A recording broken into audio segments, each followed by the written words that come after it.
Hello everyone, and back with our Grow Daily Wellness series with Dr. Bennett. And we have a really interesting, and like I said to Dr. Bennett, very funny for some people and very, it causes shyness for others.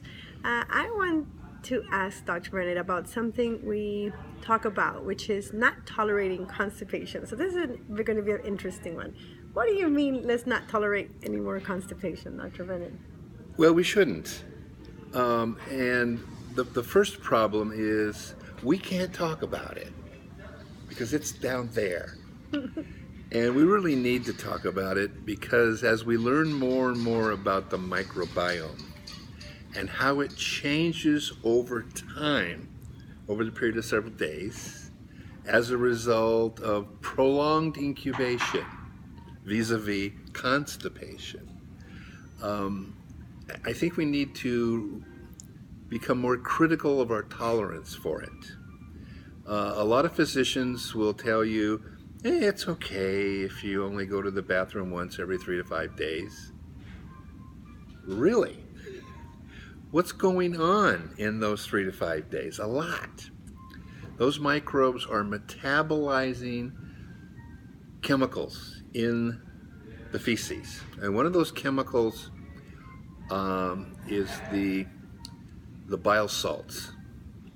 And we now know that when the anaerobic bacteria, the bacteria that grow without air, which come to predominate in a constipated condition, can metabolize those things in bile, and those chemicals can be very harmful to the cells in the colon, cause inflammation, and may even cause a cellular transformation into something we call a polyp.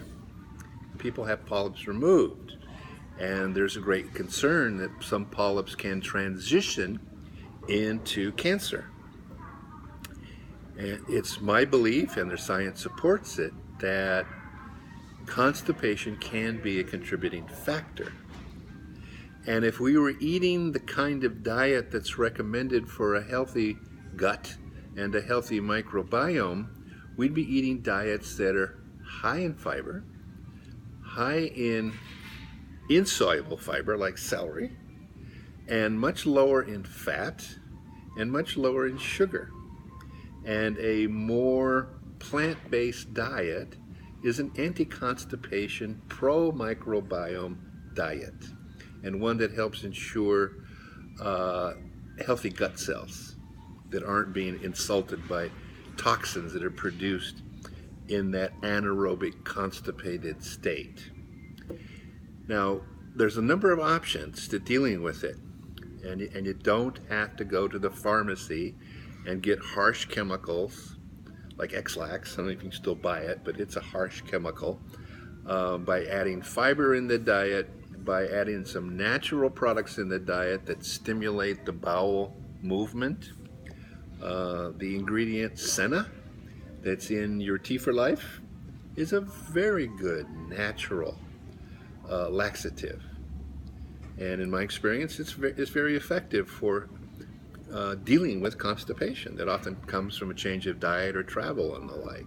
But on a day-to-day basis, there are a number of probiotic species that help stimulate the gut, and there certainly are some fibers that are available in a variety of products.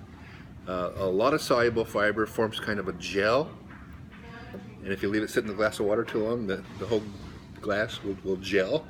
But you drink it and it forms that insoluble fiber gel in the gut, which gives the gut something to work on to increase the throughput or transient time. Now the next question that often comes up is, well, how long is too long?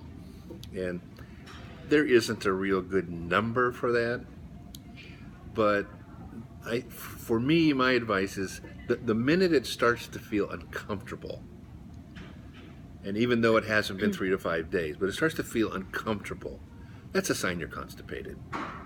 And it shouldn't be tolerated.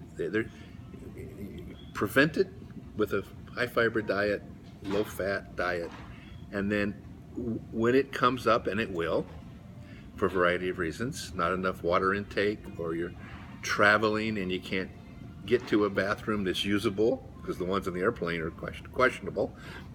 Uh, so it's preventable, and then if it occurs, it's resolvable quickly with some nice products. Okay, perfect. That was great. Thank you, Dr. Bennett. Until the next one.